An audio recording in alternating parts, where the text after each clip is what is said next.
Hari ini kita akan belajar kembali kebenaran firman Tuhan dan buka bersama saya di Efesus pasal yang kelima, mulai ayat yang ke-16.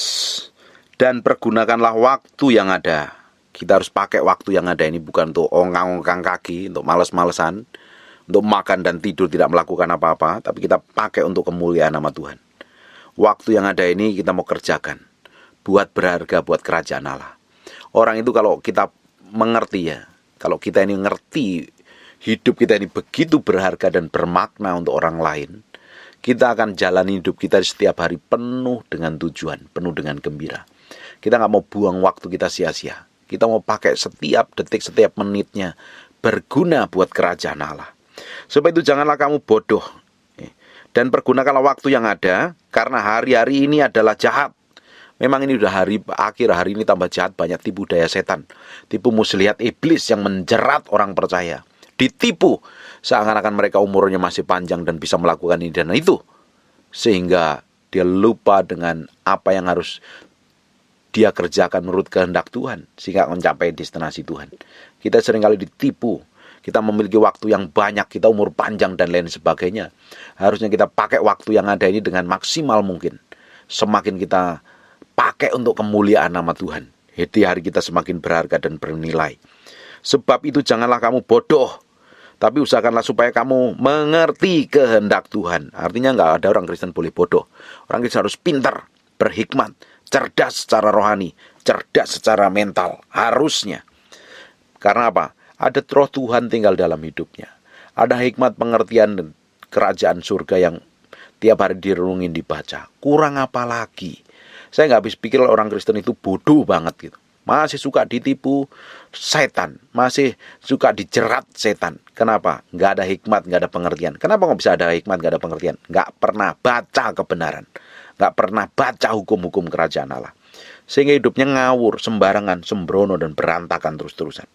Sebab itu janganlah kamu bodoh. Kita harus pintar, harus berhikmat, memiliki pengetahuan. Dan orang Kristen nggak boleh stop belajar, berhenti belajar loh. Harus rajin terus, harus rajin. Belajar, baca buku, renungin. Belajar dari orang-orang yang hebat. Dilarang keras jadi anak-anak Tuhan bodoh. Dilarang keras semua yang mendengarkan khotbah saya ini jadi orang bodoh. Harus pintar, harus berhikmat. Dan usahakan supaya kamu ngerti kehendak Tuhan. Ngerti kehendak Tuhan. Kamu diciptakan untuk apa? Tuhan ciptakan kita dengan maksud dan tujuan Tuhan itu mau apa. Dan janganlah kamu mabuk oleh anggur, karena anggur menimbulkan hawa nafsu. Tetapi hendaklah kamu penuh dengan roh. Kita harus penuh dengan Roh Kudus. Tapi kalau kita dipenuhi dengan hawa nafsu, keinginan daging, semua hal yang duniawi, ya kita akan ngikutin, kita akan dijerat begitu rupa, sehingga tidak heran kelakuan dan perbuatan kita ya seperti orang dunia. Tapi kalau kita ini diajar, berusaha, kenal kehendak Tuhan, berjalan dalam ketepatan ilahi, tindakanmu, ucapanmu, perbuatanmu, keputusanmu akan menyenangkan hati Tuhan. Bukan semaumu sendiri ngikutin ego dan hawa nafsu. Harusnya setiap orang percaya ngerti ini. Kalau ngerti ini, wah gak akan gegeran, gak akan berantem. Gak akan ada yang babak belur, stres, bingung, kacau, panik, sampai cerai. Gak ada. Karena dia ngerti kehendak Tuhan. Kehendak Tuhan atas hidupnya masing-masing. Ayat 18. Dan janganlah kamu mabuk anggur, karena anggur menimbulkan hawa nafsu, tapi hendaklah kamu penuh dengan roh. Kalau kita dipenuhi Roh Kudus, bayangkan Bapak Ibu, kamu berjalan di penyertaan Tuhan, kamu ditempatkan dimanapun ada penyertaan Tuhan, karena kita dipenuhi Roh Kudus, orang akan menikmati hadirat Tuhan, kehadiran Tuhan dalam kehidupan kita. Jadi berkat, jadi berkat. Perhatikan yang ke-19. Dan berkata-katalah seorang kepada yang lain dalam mazmur.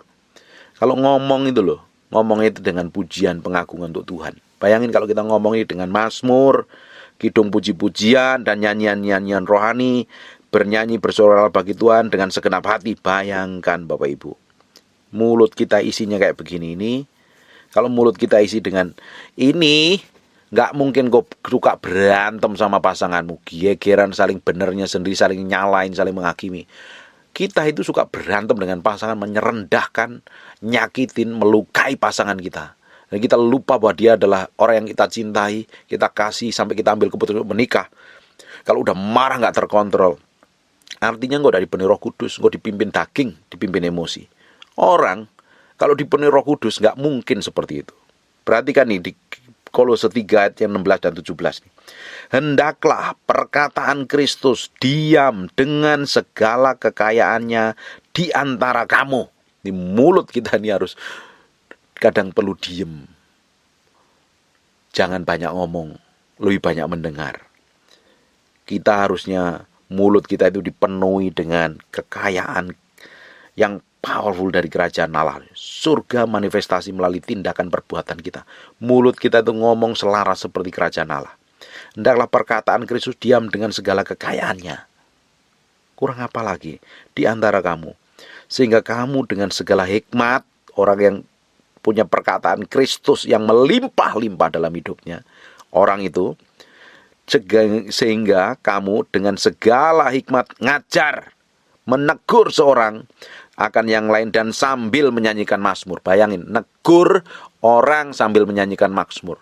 Tapi kita biasanya negur orang sambil teriak-teriak, marah, hakimi, tuduh, fitnah. Di Galatia 6, ayat yang pertama, kalau kedapatan sesama melakukan pelanggaran, kamu yang rohani harus memimpin orang itu dengan roh lemah lembut supaya kamu tidak jatuh dalam pencobaan. Jadi kalau marah-marah harus jatuh dalam pencobaan. Ini ayat ini lebih parah lagi, lebih bagus lagi nih. Sehingga kamu dengan segala hikmat mengajar, menegur seorang akan yang lain dan sambil menyanyikan mazmur dan puji-pujian dan nyanyian rohani, kamu mengucap syukur kepada Allah di dalam hatimu. Dengan segala yang kamu lakukan dengan perkataan atau perbuatan, lakukanlah semuanya itu dalam nama Tuhan Yesus, sambil mengucap syukur oleh Dia kepada Allah Bapa kita. Bayangin Bapak Ibu, kalau hidupmu suka berantem dengan pasanganmu, sering ngomongin nyelakit, nyakitin, apalagi udah tambah umur di atas 40 tahun kerjanya ribut berantem tuh, perlu bertobat tuh mulut tuh. Harus ngomongin mazmur, puji-pujian, pengagungan, diam perkataan Kristus yang dengan penuh kekayaannya itu. Kadang kalau perlu ngomong dengan pakai nyanyi, bukan marah-marah. Orang nikah di atas 15 tahun, 20 tahun kerjanya ribut, gegeran, berantem. Artinya kamu hidup di dalam daging. Kalau masih nikah di bawah 10 tahun ya masih penyesuaian ya. Karena biasanya dibesarkan dengan lingkungan yang berbeda, keluarga yang berbeda, pendidikan yang berbeda, status sosial yang berbeda. Masih perlu penyesuaian. Tapi kalau udah nikah belasan tahun masih suka berantem, gegeran, belum bertobat kamu. Kamu hidup dipimpin daging, bukan dipimpin Roh Kudus. Harusnya mulutmu keluar pujian, nyanyian, pujian, pengagungan. Bukan marah-marah, jelekin pasangan yang ngerendahkan dan lain sebagainya. Ayat yang ke-20, ucaplah syukur senantiasa atas segala sesuatu dalam nama Tuhan. Kita suruh mengucap syukur dalam segala sesuatu loh. Dalam kesel, jengkel, marah, nggak enak, nggak terima dan lain sebagainya, harus mengucap syukur. Bayangkan, harus ini, supaya hati kita semakin hari semakin didapatin berkenan di hadapan Tuhan. Dan rendahkanlah dirimu seorang kepada yang lain dalam takut akan Kristus. Sekarang saya tanya Bapak Ibu, kenapa kita ini suka ribut dengan orang lain? Karena kita merasa diri kita lebih pinter, lebih hebat, yang harus dihargain, dihormatin, diakuin, diagung-agungkan. Padahal kita ngomong, rendahkanlah dirimu seorang kepada yang lain dalam takut akan Kristus. Kita harus merendahkan diri kita dengan hidup takut akan Tuhan. Kita taruh hati kita sepenuhnya di hadapan Tuhan. Kita mau dedikasikan sepenuhnya hati ini untuk Tuhan. Tapi kalau tidak, kita suka berantem dengan orang lain, suka gegeran. Bayangkan kalau engkau ini ribut terus, dan ngomongannya kasarnya bukan, melukai perasaan. Artinya hidupmu bukan dipimpin Roh Kudus, hidupmu dipimpin oleh daging. Kalau kita mau pakai waktu kita yang ada ini, bagi suami istri, pakai waktumu yang ada untuk lebih bermakna, bernilai dengan pasanganmu, dengan anak-anakmu, dengan keluargamu, hidupmu akan bahagia. Tapi kalau perkataannya ngawur, sembrono, ngerendahkan, gampang tersinggungan, gampang marah-marah, nyalain orang lain, sehingga keluargamu tidak bahagia. Bahkan dalam kondisi tidak enak pun kau harus bahagia. Karena bahagia adalah keputusan hatimu. Hari ini kamu memilih bahagia atau memilih kamu marah? Kamu memilih kesel atau kamu memilih dengan senyum, bilang terima kasih sama Tuhan? Hati kita ini loh perlu terus diperbaharui hari demi hari, supaya semakin menyenangkan hati Tuhan. Hati kita bersih, mulut kita bersih, tindakan kita bersih. Semuanya akan mencerminkan untuk kemuliaan nama Tuhan Yesus Kristus Tuhan. Hari ini belajar menaruh hati kita sepenuhnya di hadapan Tuhan. Mulut kita jangan pakai ngomong serampangan sembarangan. Apalagi ngomongnya untuk merendahkan orang lain. Tidak ada gunanya. Kita ini harusnya ngomongnya dengan lemah lembut kok. Saya sampai hari ini belajar ngomong lemah lembut. Sampai hari ini pun saya belajar khotbah dengan lemah lembut. Tapi selama hati kita ini murni, yang di dalam kita murni, yang keluar juga kan kemurnian. Tapi percuma aja kita ngomong lemah lembut, tapi kalau di dalam hatinya busuk dan jahat. Tapi kita harus belajar semakin hari semakin berubah seperti yang Tuhan mau. Semakin hari semakin diubahkan menjadi sama seperti Yesus Kristus Tuhan. Supaya berjalan dalam kekudusan, berjalan dalam kesucian, berjalan dalam perkenanan ilahi. Saya berdoa, tambah hari, mulut kita banyak ngomong mazmur, gak gampang gegeran, gak hidup dipimpin daging, gak gampang merendahkan orang lain, gak gampang menyakitin hati orang lain. Tapi tambah hari tambah menyenangkan hati Tuhan. Tambah hari tambah mempermuliakan nama Tuhan.